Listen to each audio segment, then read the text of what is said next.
हिंदी में गणों की संख्या 8 होती है और इस गणों की संख्या की ट्रिक है, ये एक लाइन से याद नहीं करते हैं। यमता राज भानस लगा, क्या है? यमता राज भानस लगा। देखो ये से हो जाएगा यमन, मैं से हो जाएगा मगन, ते से हो जाएगा तगन, रे से हो जाएगा रगन, और जे से हो जाएगा जगन, बे से हो जाएगा बगन, और ने से हो जाएगा नगन, और से क्या हो जाएगा सगन। अब देखो से हो जाएगा सगन। ये तो हो गई सब ट्रिक। इसमें मात्राएं कैसे होगी?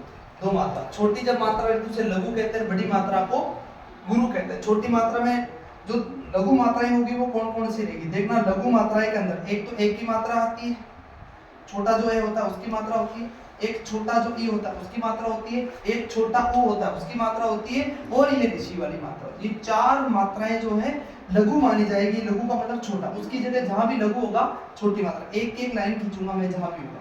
और जब गुरु का मतलब हो गया आ की मात्रा गुरु आ गई, बड़ा ऊ की मात्रा गुरु आएगी, बड़ा ए की मात्रा गुरु आएगा।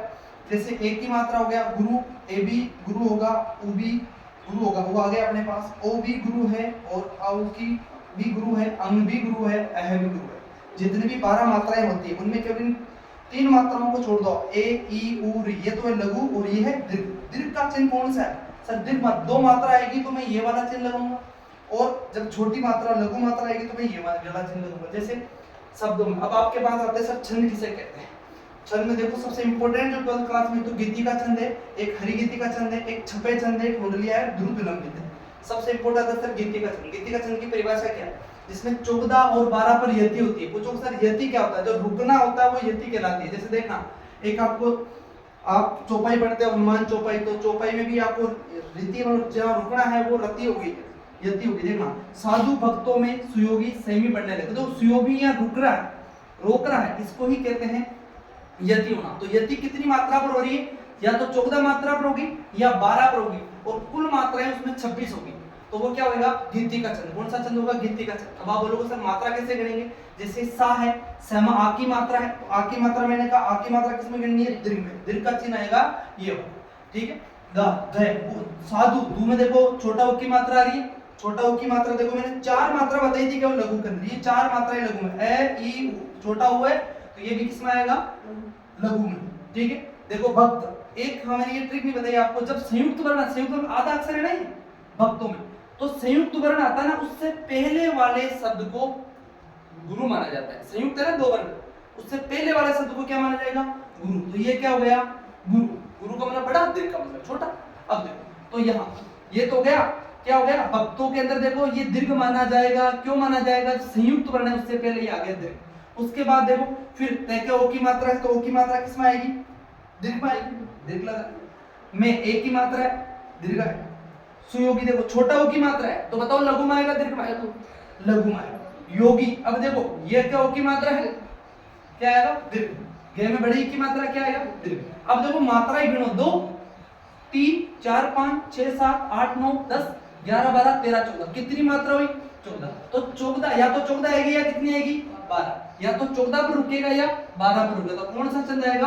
गीति का छंद। ध्यान रखना, तो यहाँ 14 पर यति हो रही है, कितने पर हो रही है? 24 में देखोगे तो 12 आ रही है। देखो टोटल 12 आ रही है, तो 14 और 12 टोटल जिसमें 26 मात्राएं होती है और 14 12 पर यति होती है, वो कौन सा छंद कहलाएगा?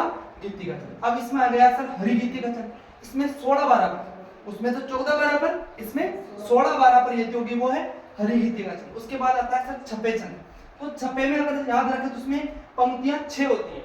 अगर इसमें देखो गीति का और हरिगीति का में 4 पंक्ति, जैसे चौपाई आती है ना, चौपाई में 4 रहती है, 4 लाइन रहती है। जैसे जय हनुमान ज्ञान गुण सागर, जय कपीस तिहुँ लोक उजागर, रामदूत रामा अंजनी पुत्र पवन सुत नामा। तो 4 पंक्तियां हैं, तो जिनमें 4 पंक्तियां हैं वो तो जो 4 पंक्तियां वाला छंद है। हाँ, छंद भी 2 प्रकार के होते हैं, तो मात्रा के आधार पर मात्रिक छंद, जो मात्रा के आधार पर होते हैं वो मात्रिक छंद, और जो वर्णों के आधार पर वर्णिक छंद। छंद 2 प्रकार के, उसमें मात्रिक अलग है और वर्णिक अलग है। अब हरिगीतिका में 16 12 पर यति है, मात्रा दोनों में, इसमें 28 है, इसमें 26। छपे में कितने हैं पद? कितने? 6। तो प्रथम 4 पंक्ति में तो 24 मात्रा होनी चाहिए, पहली पंक्ति, दूसरी पंक्ति, तीसरी पंक्ति, चौथी पंक्ति में तो 24 मात्राएं हैं, और यति कितनी है? 11 13 पर है। और अंतिम 2 पंक्तियां, क्योंकि छपे में कितनी पंक्तियां? 6 टोटल 6, 4 पंक्तियों में तो 24 मात्रा है, और अंतिम 2 में कितनी मात्रा है? 28 मात्रा। उसमें 24 मात्रा है, अंतिम 2 में कितनी? 28। वो छपे छंद है, उसमें कौन सा छंद है? छपे। इसमें ध्यान रख लेना, ऊपर वाले चार में तो 11 13 और नीचे वाली दो पंक्तियों में 15 13 पर यति होती है। कितने पर होती है? मात्रा तो 28 होगी, यति कितने पर होगी? यति को हम समझ गए, जहां रुकना है वो क्या कहलाता है? यति। गति का मतलब वापस चलना, यति का मतलब रुकना, जहां रुकना है वो यति होगी, तो 15 13 पर। अब आता सर कुंडलियां, इसमें भी 6 चरण होंगे। कितने चरण होंगे? 6 चरण होंगे, जैसे आपके श्लोक में आते हैं 6 चरणों में। इसमें मात्राएं कितनी है?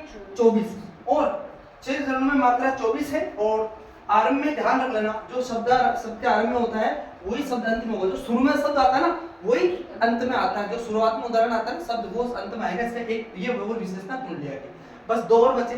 द्रुत निलंबित छंद, इसमें कुल 12 वर्ण है। कितने वर्ण है? 12 वर्ण है। 3 के सर आप बोलोगे सर नभ भर, तो जैसे नभ भर की मैंने एक ट्रिक पढ़ी, नपर का मतलब इसमें नगण देखना, नगण इसमें दिखेगा आपको, ये नगण है, फिर ये भगण है। ये आप पूछोगे सर ये क्या है? ये भी मैं बताता हूँ। वंश, हाँ, इसमें द्रुत निलंबित में कुछ नहीं, 12 वर्ण है। कुल मिलाकर कुल मात्राओं को आप जोड़ोगे ना ऐसे, वो 12 आ जाएगी। कोई भी आपको शब्द लिख के दे देगा, वाक्यांश श्लोक लिख के दे देगा, पूछेगा कौन सा वर्ण है, आप मात्राओं को जोड़कर पता लग जा सकते हो कि इसमें सर ये द्रुत निलंबित है, हरि गीतिका है या छपे है। 6 लाइनें है तो छपे है, और उसमें भी कुंडलिया में भी 6 है, इसमें भी है। कैसे पता लगाओगे सर? में चरणों में पता चलता है कि 24 अगर मात्राएं हैं तो उसमें तो कुंडलिया है, और अगर उसके अंदर छपे के अंदर ऊपर तो 24 है और नीचे वाले 2 पंक्तियों में 28 है, तो उसमें कौन सा है? छपे। अब बात आती है द्रुत निलंबित, कुल मिला के 12 वर्ण है, 3 अक्सर कुल मिला के टोटल अगर आप जोड़ोगे ना पहली लाइन के अंदर, पहली पंक्ति के अंदर, तो 12 वर्ण आएंगे, तो उसमें कौन सा हो जाएगा? द्रुत निलंबित। उसके बाद सर वंश, ये वंशज छंद क्या होता है? उसके इसमें भी 12 वर्ण है, इसमें भी 12 वर्ण, ज्यादा कुछ कॉमन नहीं है। अब देखो सवैया छंद, सवैया में ध्यान रखो 7 भगण आएंगे। अब आप बोलो सर ये भगण मगण झगण ये क्या है? ये मैं समझ नहीं है, बाकी सब समझ आ गया, इसमें मात्रा समझ आ गई। अब मैं बताता हूँ, 3 शब्दों से मिलकर गण की रचना होती है। किसकी? 3 शब्दों से मिलकर होती है गण की रचना। जैसे मैं छोटा सा उदाहरण दूं, यहाँ स्पेस इसको मिटा देता हूँ, लघु दीर्घ को 3, जैसे आपने शब्द सुना है भरत, 3 अक्षरों का होता है ना। अब भरत में ये सिंगल है, बताओ लघु है दीर्घ मात्रा इसमें? लघु, तो ये आ जाएगा लघु लघु लघु। बताओ इसमें कौन सा गण है? लघु लघु लघु, कौन सा गण है इसमें? नगण है। वो क्या है? नगण। 3 व्यक्ति किसी को बताओ, जैसे सुनील है, सुनील बड़ी मात्रा आती है, छोटी मात्रा आती है? सुनील छोटी मात्रा आती है या बड़ी मात्रा आती है? सुनील में कोई से भी लिख दे, ऐसा थोड़ी होता है ना। चलो ठीक है, हाँ कोई सा भी शब्द लिख जैसे जिसका 3 2 में नहीं होगा, 4 में नहीं होगा, है ना। जैसे शिवम लग लेते हैं, शिवम। अब देखना छोटी की मात्रा है, छोटी की जिसमें नहीं जाएगी, क्या हो जाएगा? दूसरा लो, भारत ले लूं मैं, भारत। भारत में कौन सा गण है? यहाँ क्या आ जाएगा? गुरु लघु लघु, गुरु लघु लघु। कहा भाई? गुरु लघु लघु। कहा है? गुरु लघु। इसमें कौन सा गण है? ऐसे पता चलता है 3 अक्षरों। अगर समझ में